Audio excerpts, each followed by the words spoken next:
राधे राधे दोस्तों,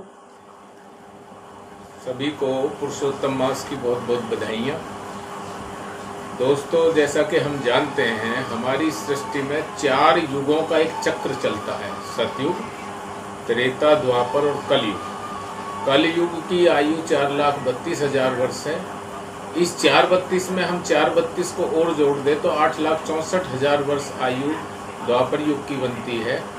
और 8,64 में अगर हम 4,32 जोड़ दें तो 12,96,000 वर्ष आयु त्रेता की बनती है। और 12,96 में भी 4,32,000 वर्ष जोड़ दे तो 17,28,000 वर्ष सतयुग की आयु है।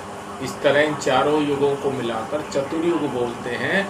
और एक चतुर्युग की आयु 17,28,000 43,20,000 वर्ष होती है। 17,28,000 वर्ष आयु सतयुग की है। इसी तरीके से सतयुग में एक इंसान की आयु 1,00,000 वर्ष है, लंबाई 32 फुट है और सतयुग का तीर्थस्थान पुष्कर राज है।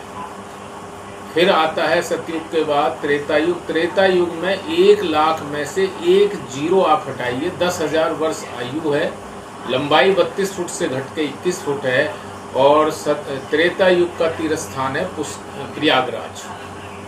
अब त्रेता के बाद आ जाते हैं द्वापर युग में। द्वापर युग में 10,000 जो आयु थी त्रेता में, उसमें से एक आप जीरो हटाइए, 1,000 वर्ष आयु है, लंबाई 21 फुट से घट के 11 फुट रह जाती है और द्वापर युग का तीर्थस्थान है कुरुक्षेत्र। उसके बाद आता है कलयुग। कलयुग में जो आयु थी 1,000 वर्ष द्वापर में, उसमें से एक जीरो फिर हटा दीजिए, 100 वर्ष आयु है इंसान की, लंबाई 11 फुट से घट के 6 फुट है और कलयुग का तीर्थस्थान है गंगा मैया। तो कहने का तात्पर्य ये है कि हर चीज़ घटती जा रही है। अभी कलयुग में जो आयु 4,32,000 वर्ष है, अगर आपको ये जानकारी अच्छी लगी हो तो आप सभी से अनुरोध है कि इसको लाइक कीजिए और चैनल को सब्सक्राइब कीजिए। राधे राधे, जय श्री राम।